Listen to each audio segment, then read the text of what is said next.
Hi, everybody.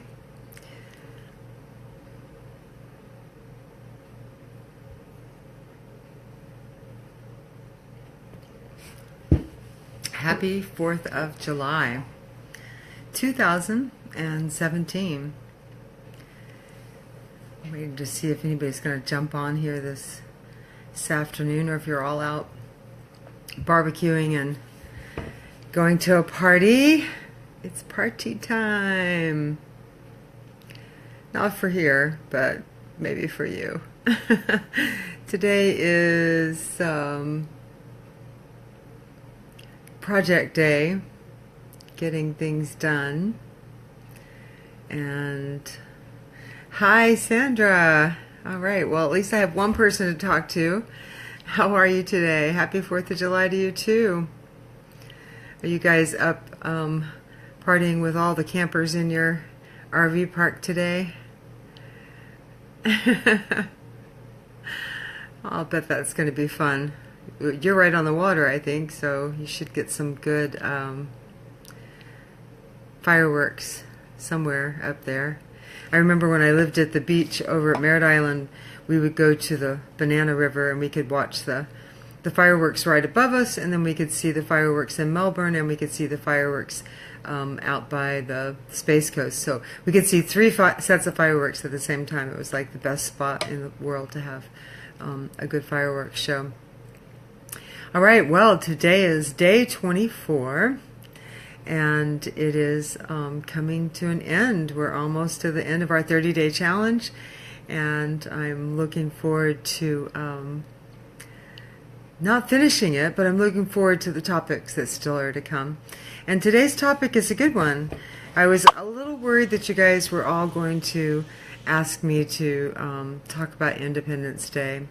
And it's funny because I don't call it Independence Day, I call it Codependence Day, because it was the day that I got married to my second husband. And I never really liked 4th of July very much because of all of the noise. I'm a little noise sensitive. And the fireworks I liked, but I didn't like the booms and the bangs very much. So getting married on a day that I really didn't like very much was kind of interesting. And now I'm divorced, so it's probably not my favorite holiday, although my ex-husband and I are on really good terms and see each other regularly and have a great relationship because we have a kid together, and that's what's most important when you have a kid together, is staying on good terms. All right, so the question today is about parties, though, so we'll get right to it. I dropped my list. The question reads as, when making an entrance to a party, do you make your presence known? Do you slip in and look for someone you know? Or do you sneak in quietly and find a safe spot to roost? So I thought about this, and it just depends on the party as to how I act. I think the biggest thing is how many people are there. If it's a small group, then I might come in saying, hey, everybody, how are you? If there's, 10, 15, 20 people there, I'm going to probably be in the middle. I'm going to come in, look for some people that I know, and get my stuff put aside, find a comfy place to hang out, and then go start walking around, saying hi to people. And then if it's really a massive amount of people, then I'm probably going to get something to eat and find a corner and kind of watch until I get comfortable. As the more people are there, the less comfortable I am. It's interesting because I was a vendor for a long time, and I did a lot of festivals, music festivals and art festivals, and thousands and thousands of people, 20, 30,000 people a day sometimes. And it didn't bother me at all. As long as I was in my booth behind the table, I was great and had wonderful interactions with people and had no social phobia. But the first time that I went to a big concert after I'd been vending for about 10 years and I didn't have a booth and I just went as a participant, I was actually very uncomfortable majority of the weekend. Until actually I found some friends and I ended up going in the back of their booth and sitting behind their table and babysitting their booth for them so they could get some time away at the end of into the festival. So it just depends on the number of people, depends on the types of people. If it's family and like a Christmas holiday or something, then I'm probably going to announce myself. If it's a large family group, like if I was going to a reunion, say in Texas with 50, 100 people, I probably would slip in and start looking to who I could go talk to. And if it was total strangers, then I definitely would find a perch first and watch until I got comfortable. A recent party that I went to wasn't really a party, it was a celebration of life for a client of mine that I was very close with, and her two grown daughters had just probably the most beautiful celebration of life I've ever seen. It was poolside at their home, and I take care of their property and do all the flower pots on the pool deck and out in the front, and they have someone that takes care of their yard and everything, but I do all of the flowers, and so I had been there for 2 days before the party, getting everything perfect so that it would look nice. And interestingly enough, there was probably 150 people or so when I got there, before I got there, because I had to work until an hour into the party, so I'd run over sort of halfway through. So there was already a pretty good crowd, and the food was right as I walked in, so I went ahead and grabbed a plate, found somebody that I knew over underneath the gazebo, and went and sat down. And then as I ate, I kind of looked around the crowd, and I realized that I probably knew about 50% of the people there.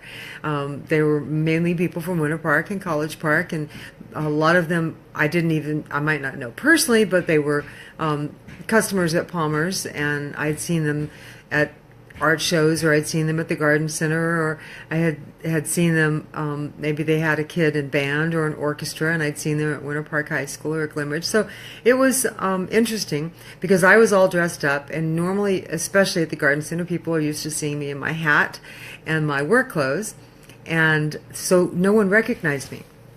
Well, I wouldn't say no one, but a lot of people didn't recognize me. So I would go up to someone that was, say, a Palmer's customer that I didn't really know that well, but maybe I'd helped a few times.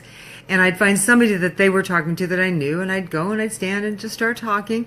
And then finally, their curiosity would get the best of it. And they'd say, I know you, but I can't place you. And I would say, oh, I work at Palmer's. And then they would realize who I was, and they would be so surprised. They're like, oh my gosh, you're all dressed up, you've got heels and makeup, and your hair's all nice, and you look beautiful, and wow, you look so different. So that's always fun, to go places and see people from Palmer's, because I've worked there for 11 years, and it's a fairly small community, so I get to do that a lot, especially when I go to like the Orlando Phil or Downtown Art Show, and I'm all dressed up, and just people just don't recognize me without my hat. It looks like I have a lot of people on here today. Aunt Winnie, thank you for watching again. I hope you're having a lovely 4th of July there and not getting any bad weather. We're about to get some pretty good rainstorms in, so I think a lot of our festivities are going to be held until later, but we get those afternoon showers and then they're gone, and then the evening clears out. Hi Jenny, I know you know what I'm talking about. Everybody's timing the storms and wondering if it's going to affect the kickoff of the fireworks tonight here in Orlando. And I guess that's it. I just basically has to do with how many people are there and what kind of a party it is. And today I'm going to stay in. I've been doing errands and projects. I'm getting ready to make some carrot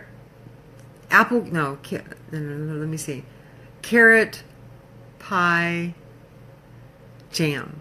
Yes. Carrot pie jam. It's made with carrots and pineapple and pears and pumpkin pie spices. And I was out of small jars and I needed some pectin, so I went and got that.